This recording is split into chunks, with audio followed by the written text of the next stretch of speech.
পুজোর ভিড় সামাল দিতে কতটা প্রস্তুত পুলিশ?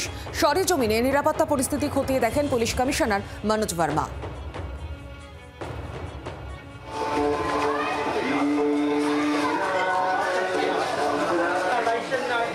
চতুর্থী দিনের সমস্ত পুজো প্যান্ডেল ঘুরে দেখছেন কলকাতা পুলিশ কমিশনার। আমি দেখাবো তিনি এই মুহূর্তে রয়েছেন বেহালার নতুন দল, সেখানে তিনি এসেছেন এবং সেখানকার যারা উদ্যোক্তা রয়েছেন তাদের সঙ্গে কথা বলছেন। কলকাতা পুলিশের তরফ থেকে যে যে গাইডলাইনগুলো দেওয়া হয়েছে সেগুলি প্রপারভাবে মেনটেন হচ্ছে কিনা তা মূলত দেখছেন। এখানে এসেছেন সমস্ত পুজো মণ্ডপগুলি মূলত ঘুরে দেখছেন। আজকে সকাল থেকে আমরা দেখতে পাচ্ছি কলকাতা পুলিশ কমিশনার। একটুখানি কথা বলি স্যার, আপনি সকাল থেকে বিকেল থেকে আমরা দেখছি ঘুরছেন, কি কি মূলত গাইডলাইন ফলো করতে বলা হচ্ছে? প্রথমে আপনাদেরকে সকলকেই দুর্গা পূজার অনেক অনেক শুভকামনা।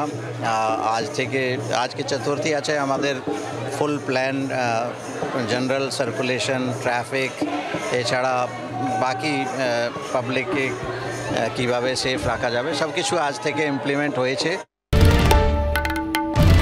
বাংলার আওয়াজ, বাঙালির আবেগ, জি 24 ঘন্টা।